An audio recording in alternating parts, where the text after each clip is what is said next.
Thank you so much, Krista, and thank you for all of you taking time out of your busy schedules to be here this morning. It's always a pleasure to be at AFGRI, and yeah, just excited to see what's happening in your organization.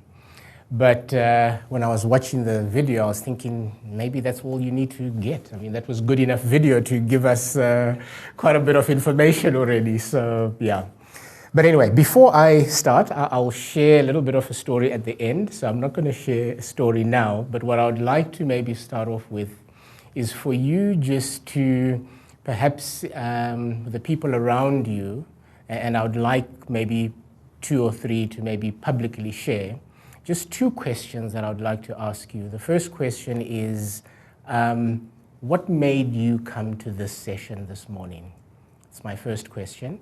And then the second question is, what is the biggest challenge that you are facing in business, either collectively as an organization or in your department, whatever that might look like? So 2 questions for you just to think about and maybe chat to people around you. What made you come here this morning? What is it about this session, why you came this morning? Secondly, what is the most challenging thing that you are facing in your business environment at the moment? So if I can give you literally 3 minutes, just maybe have a quick discussion with some people around you, and then I would like to ask if maybe 2 or 3 people can just share what you actually talked about. Is that okay? Okay. So what I would like to do in the next sort of 20 to 30 minutes is literally take you through a journey. And don't be overwhelmed by what you see on the board. I will go through this journey in its fullness. Now, this is a journey that is relevant, whether you're talking about a business, whether you're talking about a municipality. It's also relevant even if you're talking about a nation. It's a similar framework. It's the same framework. It's about how do we understand the journey from a particular starting point to get to a desired result that we are wanting to get to. So that's basically what we're going to be doing now. And as we go through this journey, we will come back to that point of saying, what's driving our decision-making process? Because at the end of the day, as leaders, and by the way, each one of you is a leader, because the definition of leadership that we use is that as long as you have influence with 1 or more people, you are a leader. So leadership is not about a position, it's not about a title, it's about how you influence other people. And by the way, because leadership is not a title, you might very well have even somebody who is so far down the hierarchical structure who might actually be the top leader in an organization because they exert the most influence on people in whichever way, whether positive or negative. So leadership is all about influence. Who is the person or who are the people who are influencing people to go in a certain direction? So all of you are leaders based on that definition. So what we want to do is we want to go through this process and get to that starting point of saying, as a leader, one of the most important things is how do I make decisions and where am I making those decisions from? Because my decision-making process is basically the ingredient that will influence people in a particular direction. So decision-making becomes critical, especially so in times where there's a lot of uncertainty, where there's a lot of unpredictability. And I think the environment that we are living in right now, we are probably at that stage in life where things have never been as unpredictable as they are now. And therefore, one of the things I find with a lot of organizations is they've built up their structures based on being predictable, because they've come out of an environment where before, 10 years ago, We built our strategies based on the fact that we could predict things, what's going to happen tomorrow, what's going to happen next year. We built our 5-year strategies, etc., because that was a level of predictability that drove us. Today, it's impossible to sit and say, I'm doing a 5-year strategy. It's even impossible to sit and say, I'm doing a 2-year strategy. It's very difficult to even say I've got a strategy for the next 12 months because things will change so quickly, and therefore we need to be very agile in terms of how we move, but it all comes down to decision making. So a lot of what I'm going to be talking about is decision making. Where is the source of that decision making? What's driving that decision making? Because that's actually what will determine how we move, especially in times where things are changing constantly. I was talking to a friend of mine last week who he's a Dutch guy based in Hong Kong, married to a Chinese lady. And they run a number of factories in China. They actually have the contract to manufacture Lego, all the Lego blocks across the world. And for them, coronavirus has literally brought their business to a point of close to bankruptcy, where if something that because of factories being closed, they can't produce Lego blocks. And Lego on the other side, as a business, as far as they're concerned, they're now starting to invoke penalties on them because they're not producing according to the contract. But what do you do when something like coronavirus suddenly hits, your factories are closed, not much you can do. Okay, so that's the reality. We've got SONA, we had SONA the other week, we've got the budget speech this afternoon. Do we know what's going to come out of that? No, we don't. But when we wake up tomorrow, if there are certain things that come out of that budget speech this afternoon that affect the agricultural industry, you will need to adapt and move according to whatever has been said. But it's all about that quickness in being able to make decisions. So today is all a talk about decisions. So I'm going to walk through this, but I'm going to start backwards and then come forward again. So I'm going to start at the desired results, and I'm going to walk backwards to the starting point and then move forward again through that process. So in any given environment, we are in a business environment, we're in a team because we're obviously seeking a particular desired result. Whatever that desired result is within your business, within your organization. There are a number of key elements that will be a critical part of the engine that will get you to your result. One of them is strategic planning. If there isn't planning involved, then you're not going to get to the destination that you're trying to get to. So strategic planning is a key.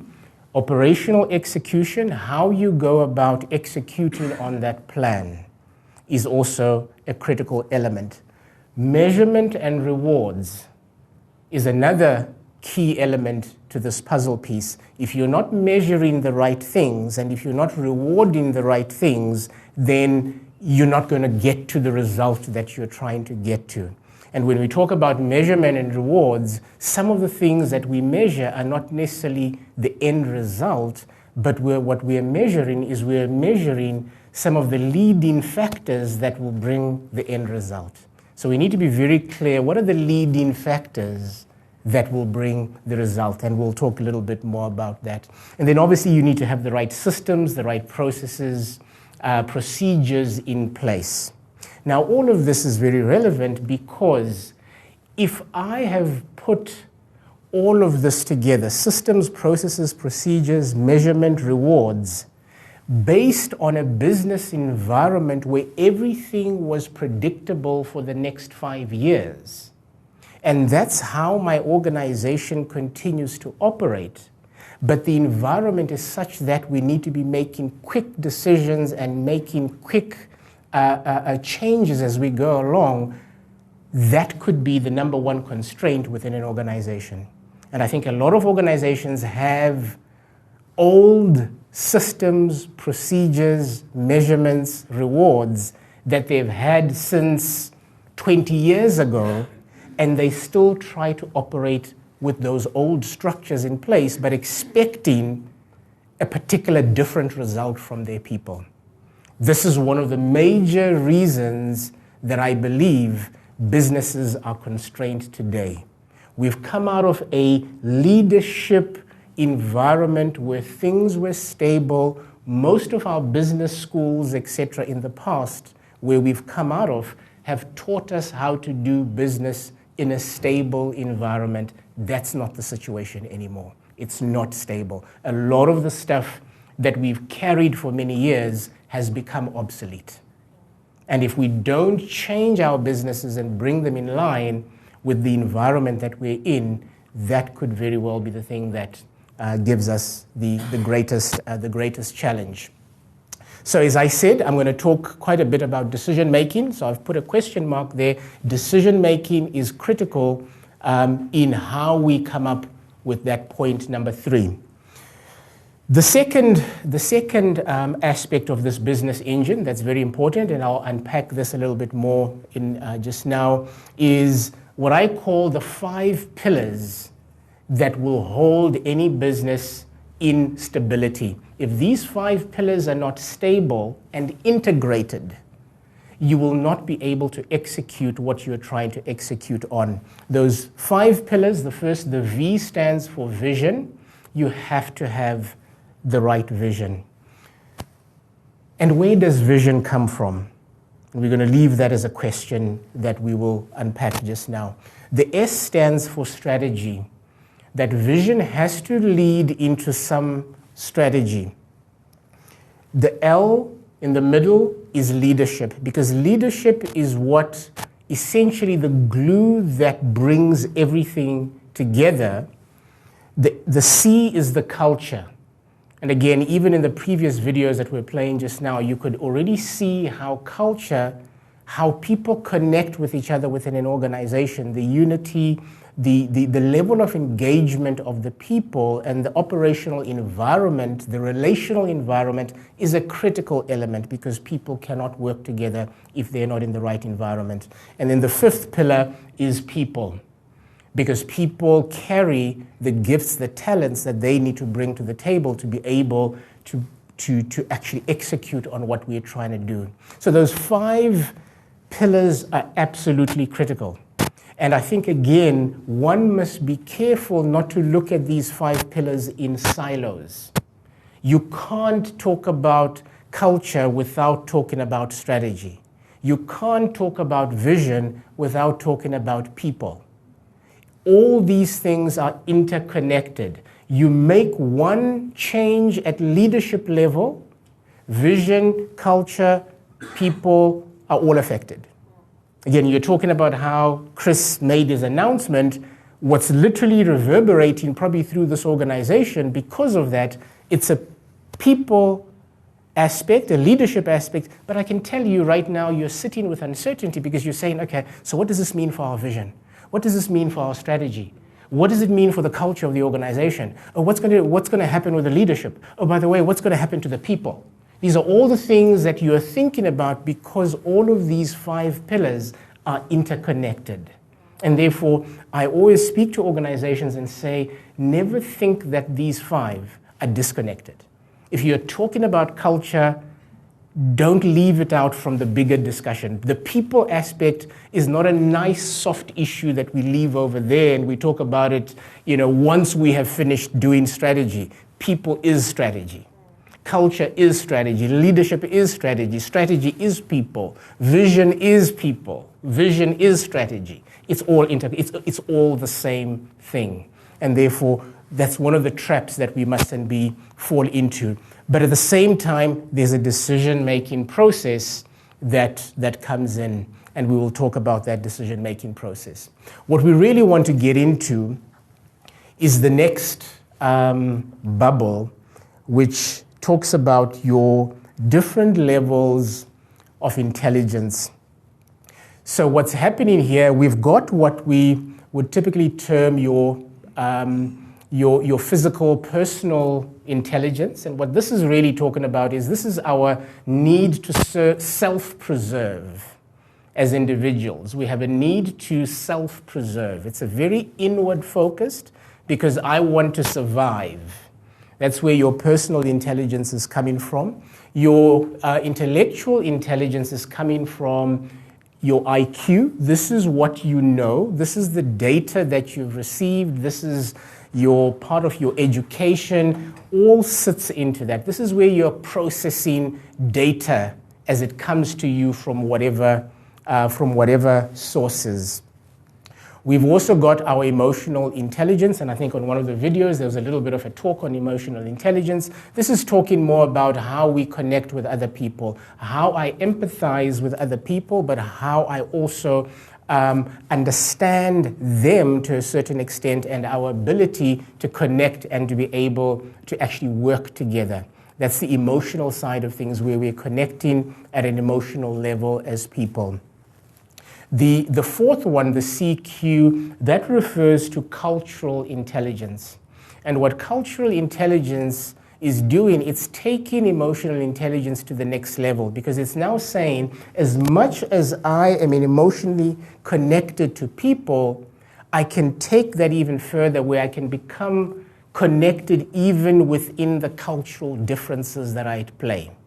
And this is one of the big challenges with South Africa right now, is we struggle to connect at a cultural intelligence perspective. And the only way we can connect at a cultural intelligence side of things is if we are willing to tell stories, to engage, to be able to walk across the room and have conversations with people who are not like us, so that we can begin to understand who are they, and what's their story, and how do they go about doing what they do. Because often in our minds, we actually think that others are doing something that is contrary to us, but it's just the way they do it.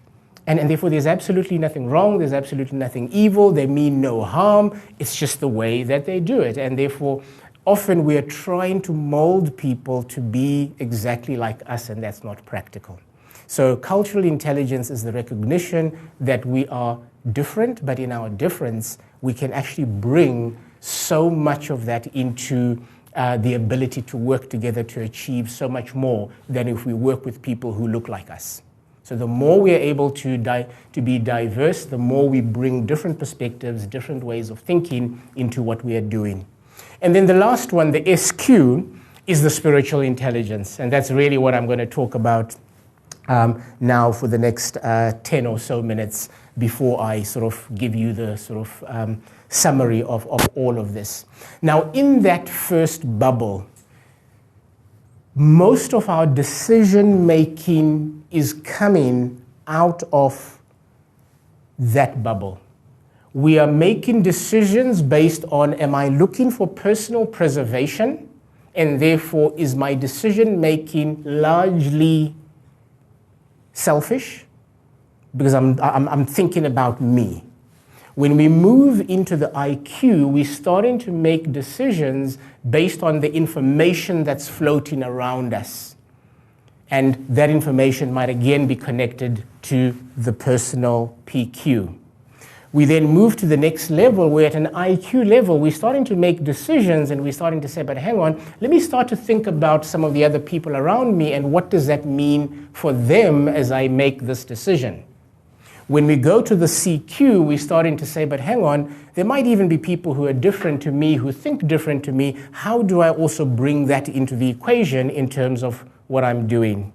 When we move to the SQ, we're literally taking it to a very different level. And by the way, all of these things are also interconnected. The key question is, which one of those five will occupy the question mark here, that it becomes the ultimate place that will determine the decision that I make? And that's really what we are talking about. So let me just use this board a little bit just to unpack a couple of things. So often we will, how many have heard the terms, you know what, my sixth sense, my gut feel? that inner voice. There's an inner voice that's there. What we're really talking about, you're literally talking about spiritual intelligence.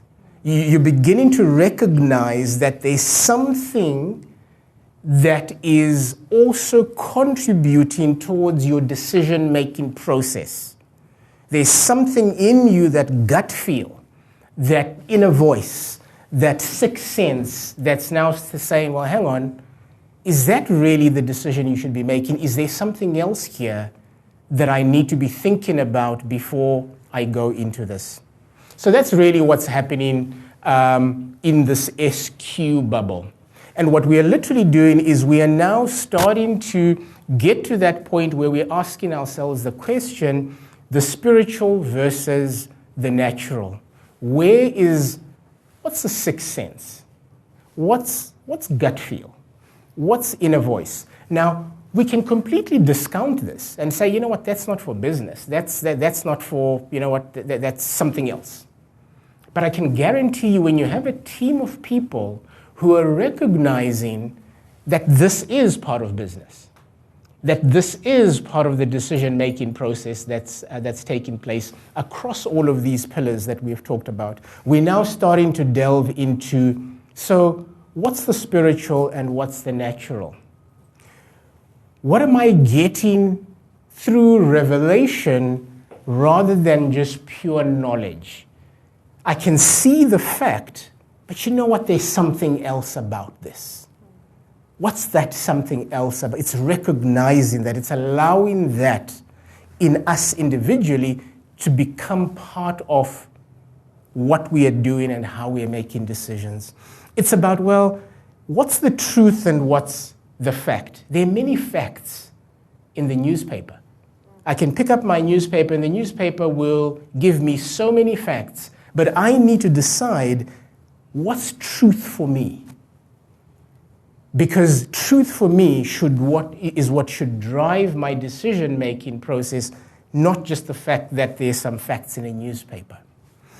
It's about the faith versus the fear. Am I in a position of fear when I'm making decisions, or am I in a position of faith and hope?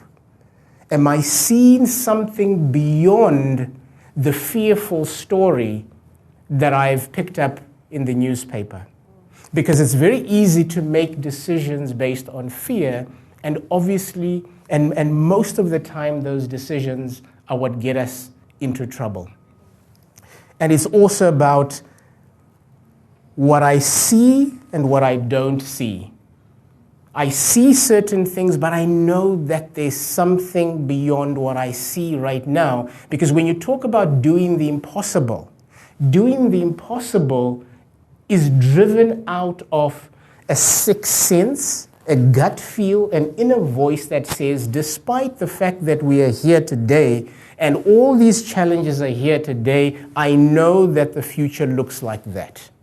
And therefore, I will continue to move towards that future and make decisions that will get us to that future, irrespective of what I read in the newspaper, irrespective of what I've listened to when I've listened to the SONA debate and seen people doing ridiculous things, irrespective of all the things that I can see around me. How do I get back into myself and allow a spiritual process to take place that can help me make certain decisions?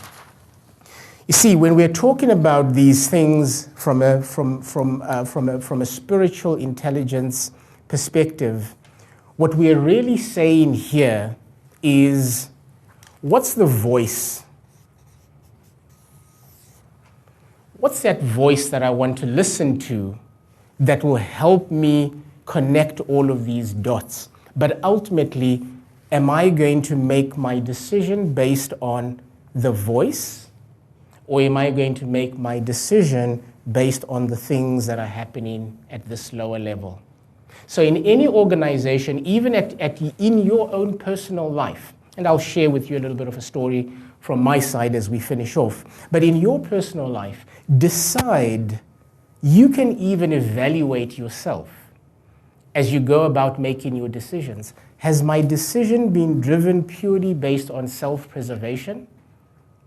Has my decision been driven based on all the hundreds and millions of data that I see every day that I need to decipher and decide what's true and what's not true, what's relevant, what's not relevant? Is it being driven based on my emotional connection to other people, based on cultural, or is it being driven based on the voice?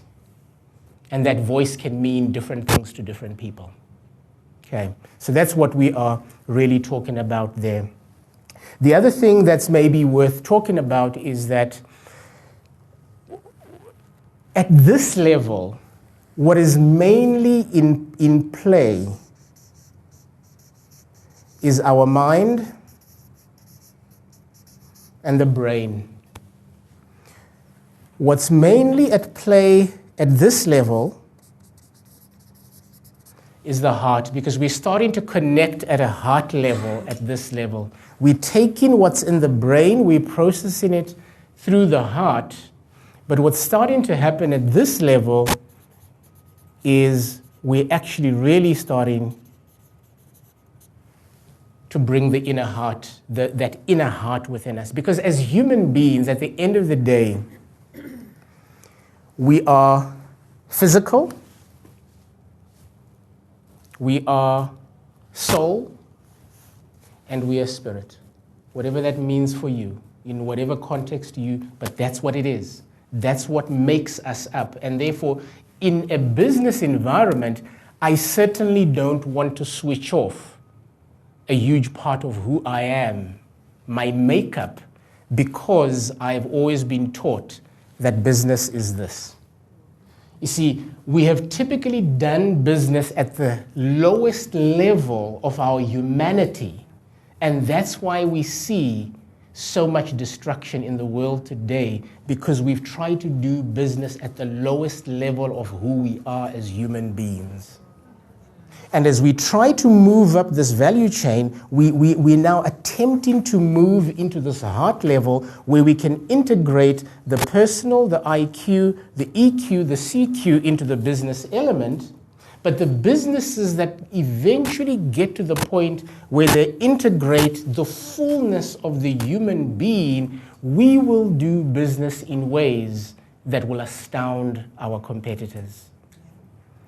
But we need to recognize that, am I allowing my team members to bring their fullness to the table, or do I restrict them to play at this level only? And by the way, this also then impacts how we are doing things back over here. Is my vision, where is my vision flowing from? If AFGRI's vision is to provide food security for the African continent, that's the vision. That will happen. If we are so convinced that it's a vision that's come through this process, and it's a vision that's come from here, then I can guarantee you no fact that you read in the paper will stop that vision from coming to pass. It's just a case of whether you're on board or not. But that vision will come to pass. But it requires a people who are moving according to how do we then put all of this. Is that what's driving our vision? Is that what becomes the focus of our strategy? Is that how we look at leadership? Does our leadership, our culture, does it incorporate elements of all of this? And by the way, if we are also talking about decision making so that we have the right strategic planning, operational execution, measurement, rewards, does that also link into this? At what level are we measuring this? Is that all? Is there maybe a point where we need to start measuring this and bring the processes into that as well? Is there maybe even, I know this is really taking it a bit further, but I know that we will get there. Do we even go and begin to measure some things right up here? in terms of what we're doing. Because you see, when we start to do that, we are no longer being schizophrenic. Because at times what we are schizophrenic. We say, you know what, we say that this is important, or we say that this is important, but yet everything that we measure, everything that we reward, our systems, our processes are all being run at this level. And the business actually never gets to, so we talk, but we don't have the right structure to be able to execute on what it is that we are trying to, actually achieve. So I think maybe what's also useful is, if you look at this picture, often what happens is when you are solely focused on driving the business from this level, a key feature that begins to happen is that you become very past orientated. You're looking at history, and history begins to drive your processes. Whereas when you're looking at it from this perspective, you are a lot more future focused. You're not discounting this, you're using this as critical information, but you are future focused, not past. You are not fear focused, because often this stuff here brings the fear. You are hope focused, because you see something beyond even the current situation that you are in.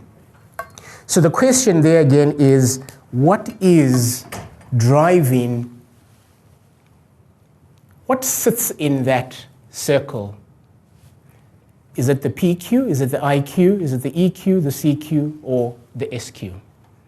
Because whatever sits in that circle is what will then typically drive the decision-making processes here that determine how you do vision, strategy, leadership, culture, and people. And further still, it's what will typically drive the decision-making process, how you then put this engine together that will run the business, as I said, the municipality, the country, whatever it is, similar structure. For South Africa to be truly achieve the true vision and the full potential, this is a model that we are talking to leaders about, to say, if you can get this, we will get South Africa to where South Africa needs to get to. Because right now, sadly, most of what sits in this bubble, when you look at the South African context, sadly enough, is this PQ. It's people who are selfishly in place to drive a selfish agenda, self-preservation, self. And that's why we find the disruption. So for as long as we don't get to a point where leaders can begin to integrate all of these things into what they do, at least if they can get to the EQ and the CQ, it'll have a big change. Even if we don't get to the SQ immediately, but at least just getting to the EQ and the CQ for this country will be a huge thing. We'll be able to start moving in the right direction. So all this is just finishing us off with, is just to say, whatever sits in that circle, in that question mark, is what will drive all of this within an organization. I think I've got 2 minutes left before 10 o'clock, so let me just finish off just by sharing just a couple of thoughts from my perspective, and this is just, again, from a personal side. This is not to convince you, this is not to try and bash you with my beliefs, my religion in any way. But I just want to talk about how this flows for me based on my Christian religion. So for me personally, when I understand this says to me, within my faith, there's something called the Holy Spirit. And within my faith, the Holy Spirit says, that's the voice that I'm listening to in this process. Because the Holy Spirit is mentioned and revealed as somebody who tells you things that you don't know. And you know what? I would love to have somebody tell me things I don't know when I'm in the crux of a business situation, not knowing what to do. I would love to have somebody who can tell me things that are yet to happen when I'm in a situation where things are happening crazily all around me. I would love to have somebody who can tell me the truth when I don't understand what the truth is. See, that's the inner voice that I'm always seeking and saying, I can see the facts. I can see all of this. But what is it really all about? What is the inner voice? What is the Holy Spirit saying to me so that I can move and make the necessary decisions that I need to make based on that voice? And by the way, that voice also has a lot to say about cultural intelligence and emotional intelligence. Because that voice is the voice that says, you know what? All people are created in the image of God. And therefore, whenever I'm doing anything, whether it's at a vision level, at a strategy level, leadership, culture, people are the most important thing. There's nothing more important than people. And therefore, my EQ, my CQ, I'm conscious of that in the strategic planning, the operational execution, the measurements, the rewards, the systems, the processes, because I know that if my organization is still putting importance to measures and processes here, there's a huge gap with what we actually need to do. Again, I know because people are important, I have to pay the right attention to the cultural aspects, to the people aspects. Again, in my faith, it's that connection with the spiritual that allows us to see a vision that's beyond me, that's beyond us. It's one that says, if this God truly loves every human being and wants to see the good of every human being, then I want to come into alignment with that in whatever I'm doing in my business. If it's a God who wants to see every person in Africa fed because your vision is to bring about food security, then I know that your vision is lined up with his vision. And if that's the case, then that vision will come to pass. And by the way, the right people will be brought together to be able to bring that vision to pass. So whether you have, again, whether it's Chris, whether it's somebody else, whether it's another leader, at the end of the day, that vision will be brought to pass. And the seeds that one leader sows and plants become seeds that another leader continues to water and to take forward, and it continues to go. So as an organization, you might have leaders come in and go out, but if the organization is constantly focused on the vision, and where that vision has come from, and it's fully aligned and integrated and is not schizophrenic, you will achieve the vision.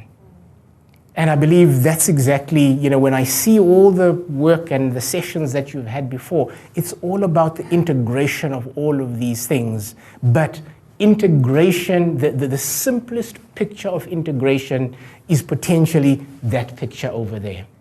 If you can bring all the elements into this picture, into number 3 over there, I can guarantee you will get to the destination. Irrespective of what market conditions are out there, irrespective of what the government does or doesn't do, irrespective of what's happening, you will get to the desired result if you are completely convinced that the desired result that you are going for is a result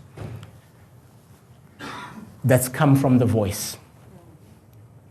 Because when you have a desired result and a strategy that has come from this level, there's a lot of doubt in it. Whereas when it's come from this level, you can go through the stormiest of waters, but you will keep going. You can face the biggest of the giants, but you will keep going. Why? Because you know where this is coming from. So, whether you call it sixth sense, whether you call it the inner voice, whether you call it gut feel, whether you call it the Holy Spirit, whatever you call it in your context, be aware that it's there. And then work with what's there. And the more you as a team and as an organization can recognize that as much as it's in you, it's also in the other person next to you and everyone else. And if you can get to the level of maturity where you actually begin to harness it, it becomes the most powerful tool. Let me finish off with a 1-minute business story. So there's a business guy, Ken, in Kenya. And Ken runs one of the biggest sort of telecommunication provider companies in Kenya.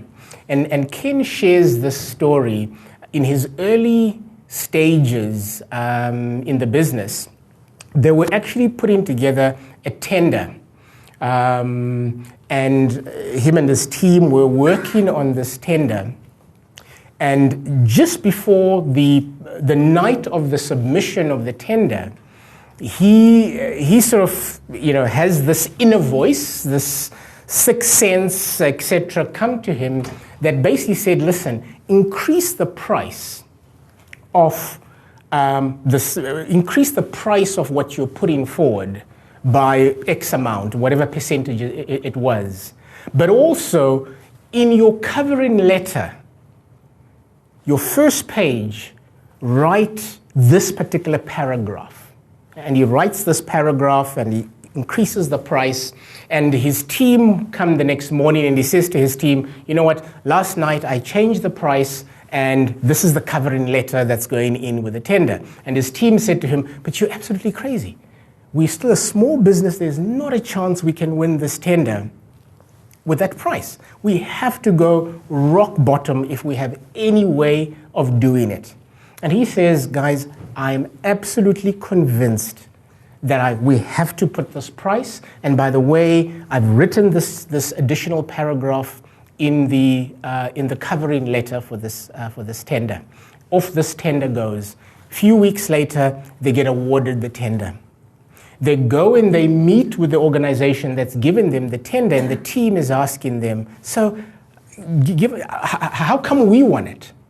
And the CEO of this company where they've gotten the business from says, there's just something you wrote in your opening letter that tied exactly with what our vision is for a partner to help us do this. And you literally wrote the words that we sat with as a management team and said, if we can find a business who can do this, that's the company we will do business with. And you literally wrote what we spoke about as being the key criteria for us to find a partner that was in your opening letter. So by the time we actually looked at the price, we already knew it was you because of that paragraph.